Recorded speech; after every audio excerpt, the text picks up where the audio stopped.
We're going to talk about the Delphi murders. Today is day 7 of the 10 Days of Terror. If you haven't watched the previous episodes, there's a whole playlist of them, so you can go check that out.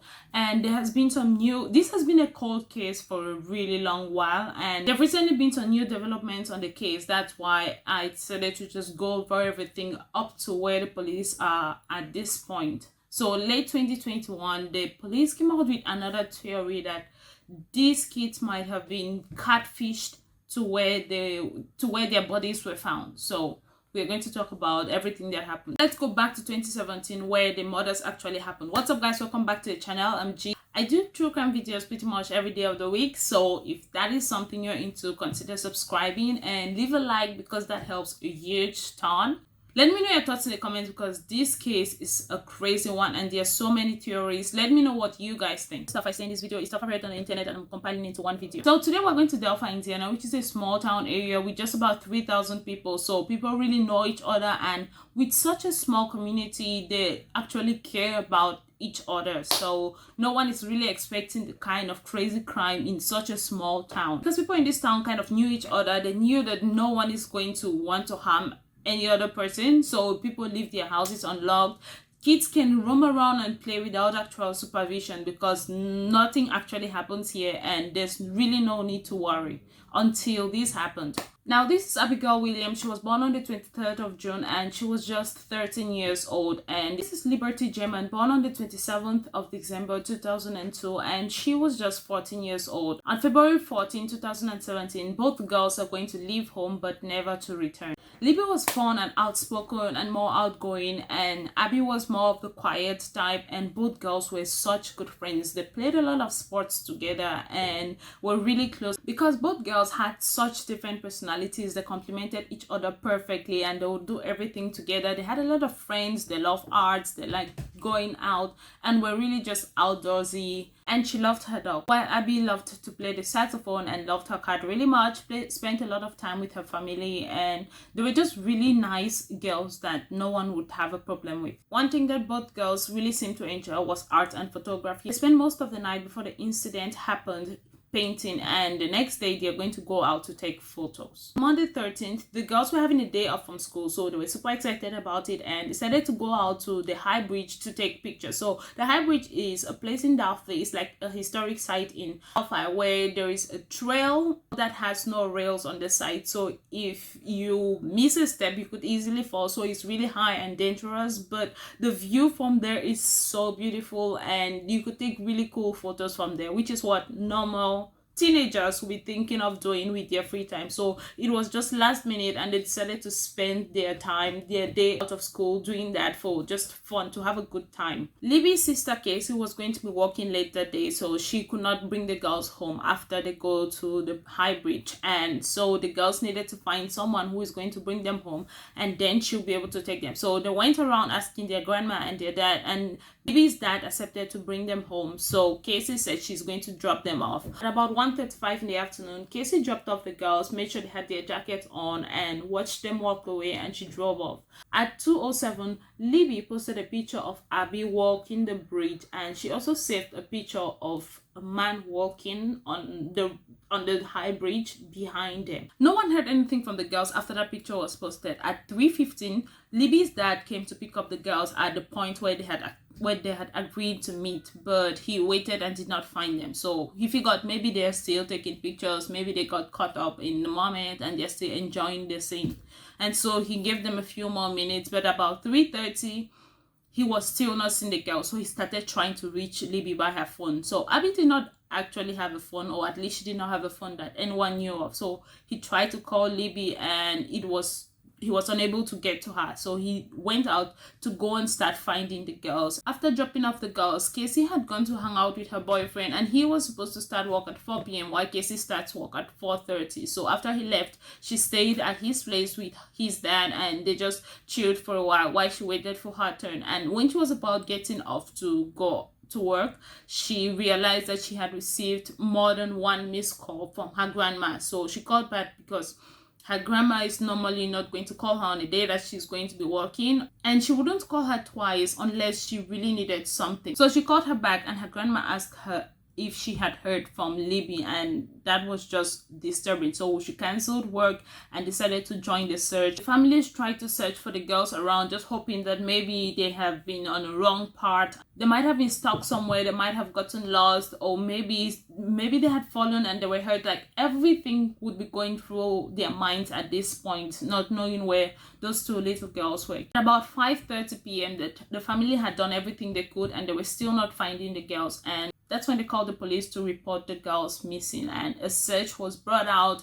People from around the community came out to search, and they just looked around. Casey led a search to every place she felt like her sister would have gone to if they were going there willingly, and they just tried to look around for a long time, but were unable to find them till about midnight, when the search was called off. Because it was getting too late, they were not finding the girls, and the night had already taken over, and given that the place was already a dangerous one, people could get help, which is going to eat up more resources that should have been used in finding the girls. So the next day, the search started again. The police had no suspicion that foul play was involved. They thought maybe the girls were stuck, maybe they had lost the phone, or maybe they had run away. They just had different ideas, except that something was wrong. The next day, they brought in drones, they brought in dogs, and tried to divide them in groups, tried to search all the outlets to find anything that could lead them to finding these girls and bringing them home. Sadly, the girls were found, but only their bodies. I felt so bad when I watched this video where the sister talked about packing candy bars for her sister and her friend and blankets. Like, you have this hope that you're going to find them and they're just going to be tired and exhausted, and you want something that is going to comfort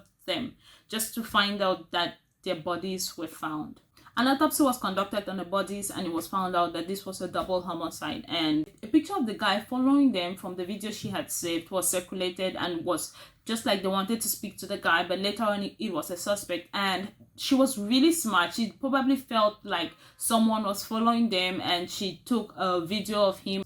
Even when the camera was not on, she kept the phone recording. A voice can be heard saying, "Down the hill." He was saying it so authoritatively. I'm not sure if he pointed a gun at the girls or he was just pretending to be someone else, but he sounded so sure and was like giving them an instruction. So at this point, I'm sure you're thinking, this is so easy. There's a video, there's voice. It's going to be so easy to catch this killer. But that's not the case, because first off, in this video, no face can be seen. He has a hat on. You're not able to see if he's bald, what type of hair he has. You're not able to see his face. He has some sweatshirt on and it's really big, so he could be hiding other dresses in that. So it's just really, and the video was really grainy. There's no way to zoom in to be able to see this guy's face. But based off of eyewitnesses that said they saw someone who looked like that, they were able to bring out a picture or a sketch, a really grainy sketch of someone who could possibly be the suspect. Because this is an ongoing case, there's still a lot of information that is being withheld from the public because the police are still trying to make their case, understandably. In 2021, there has been some developments that shows that it seems like these girls were catfished. But first, let's look at some suspects that were suspected at the time of this murder. The details about the crime scene are not out yet, but some leaked text messages said they had stab wounds and Libby was the one who was mostly hurt. I'm not sure if it's because she had the phone, but yeah. Also, that some signatures, which is like something that a serial killer often leaves to show that he was the one, he's been here and he did this, was there, and it was about 3 of them. So I'm not sure it has been linked to any other serial killer else. The cases should have been linked together, but there's no much information on this here. From the short video that Libby got of this guy, you can find a brown something around his waist, which can be a brown kit that hunters get used to catch deers, and probably where knives were stuck, which was used in the murder. Like I said, the girls were going to that beach to take photos and they were very active on social media. She literally posted a Snapchat video of her friend. So let's say social media is involved, and we're going to come back to that later. 2 days after the murder, the police did their first search of a house, even though the details of the warrant are not disclosed, but nothing came out from the search. The next person to be looked at was Ron, which was the guy who owned the property where the girls were found, but he had a strong alibi because he had been drinking at a pizza parlor and people had seen him moving around at the time that it was committed. But since he had some prior crimes, the police did not really need a warrant to search his house, and they searched his house and nothing was found in it. The Nations was also looked at. He had been arrested for threatening strangers with a hatchet, and he had an outstanding warrant on him. So when he was pulled over, they found out he had an outstanding warrant. He was arrested and sentenced to 3 years probation, but nothing relating to these crimes. We also have Thomas Bruce, who was formerly a pastor but had murdered one woman, sexually assaulted two, and because of that, the press really looked into him to see if he was the one who had committed this murder. He also had a build and stature like the guy in the video, and when he committed his crimes, he was putting on a flat cap and a navy blue jacket, just like the guy in the video that Libby had filmed. Charles Edrich was also looked into because he had been arrested for having sex with a 13-year-old. Also, there is this guy called Gerrit who was arrested for strangling Nicole because he did meth and he thought Nicole was going to report him and his girlfriend for cooking meth. Now, what ties into Libby and Abby was that before all of this happened, Libby's dad had once been arrested for drug charges, and he decided to work with the police and act as an informant, and he had named this guy's girlfriend at the time. So that's what connects him to that. This guy had grown up in the city and knew places around. He had spent a lot of time at his dad's friend's farm, and that friend is Ron, the guy whose land Libby and Abby were found on. But he has absolutely denied having anything to do with the crime, and maybe that might be true. After 2 years of chasing their tails and having no leads, the police decided to hold a conference. Now, this case has had no strong lead to who did this to these girls, and the police just held this strange press conference, and what they said at the conference was that the picture that they had, the sketch they had been circulating before, the public should ignore that sketch and search for this guy instead. And this was really weird because it's not like they have enhanced the image and it has become clearer. This was a picture of a completely different looking guy. This was someone who was younger. He looked different. His facial features are just absolutely different from the first guy. So no one looked like this guy in the sketch in that room. But when the police held this press conference, the detective there said that they felt like the killer was someone that they knew, that the person was probably in that room and they had interviewed him. They might have interviewed him or interviewed someone that knows him. So who is this guy and why did they have such a different theory from what they had 2 years back? That's where the catfishing theory comes in. So this second sketch was actually the first sketch that was made by the police, and this was because of a tip that one of Libby's friends said that she had given this description, that this is someone that she had seen that Libby was talking to online. But because it was not that incredible, they looked into it and did not find anything, so they decided to keep this search away and go with the sketch of the man who they actually had video of from Libby's phone. So it makes sense. So during the investigation, the police had uncovered the profile of someone, a fake profile of someone, and calling himself Anthony Schott. This could be his pictures, or this might be pictures of someone that he had downloaded on the internet and was using to talk to this girl. So this fake account had been active from 2016 to 2017, and that was especially Instagram and Snapchat. The person who had been using this profile had been using the face of a model and fake cars, Lamborghinis, and just flashy cars to put himself as someone who is wealthy and looks that good, just to be able to talk to young teenagers and attempt to get photos or nude pictures from them, or try to meet them actually. Police had already found out the face in that profile, but the person was just a model, and it's funny, that guy is actually a police officer now, and his face was used to catfish maybe a lot of people. So the police released that, trying to get anyone that had been in contact with this person or try to meet them, or if they have been in communication with him, so they can try to find out who actually was behind this account. Information officer with the Indiana State Police out of the Lafayette Post.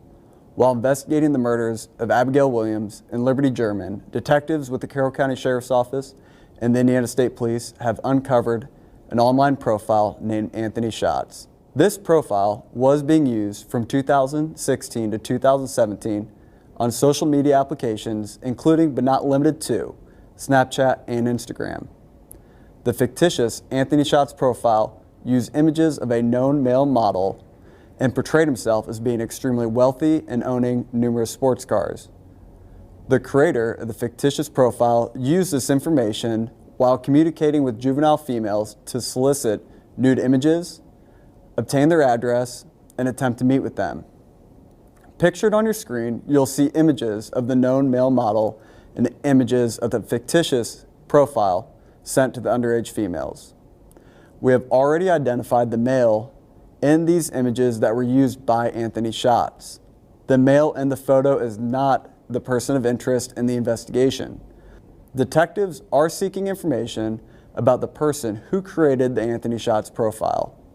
Investigators would like any individual who communicated, met, or attempted to meet the Anthony Shots profile to contact law enforcement by utilizing the tip email, abbyandlibbystip@cacoshrf.com. Please provide as much information as you possibly can. For example, when you communicated with Anthony Shots, how you communicated with the profile, what social media applications the account used, and if Anthony Shots attempted to meet you or obtain your address. If you have saved images or conversations with Anthony Shots' profile, please attach them to your email. Again, if you have any information, please contact law enforcement by utilizing the tip email, abbyandlibbystip@cacoshrf.com. Thank you. Anthony Shots was really Anthony Clan, and his father's house was the second house that the police had searched that was 40 minutes away from where the girls' bodies were found. And the police searched that house because he was being investigated for child porn, and he had been using this Anthony Shots account with the face of that male model for at least 6 months to solicit pictures from younger girls, and he was 22 years old at that time. He later on confessed that he had used this profile to get a lot of nude pictures and videos from girls that will feel like they're talking to this really cute and super rich model. During the raid, police got 6 pieces of electronics from this guy's house, and one of the phones that they got from him had been changed to factory settings just 4 days after the girls had been murdered, so there might be a connection there. And also, one of the phones had Snapchat and Instagram completely deleted from it on February 27th. This guy actually told police that he felt like he was effed and he needed to leave for a while, but he decided to change his mind and wait. And even though they had found a lot of porn on him, this guy managed to stay out of prison for 3 years before he ended up getting arrested. And now the police are trying to make some sort of connection between him and the Delphi murders. Like I said, not much information is being released yet, especially because this is an ongoing case. But what do you think is the connection that the police have made between this guy and the deaths of Abby and Libby? Let me know in the comments, and see you guys tomorrow with another video just like this. Please pour down your comments down here. I want to know everything that you're thinking. Remember to be your best self, and I'm going to keep you guys updated with this case.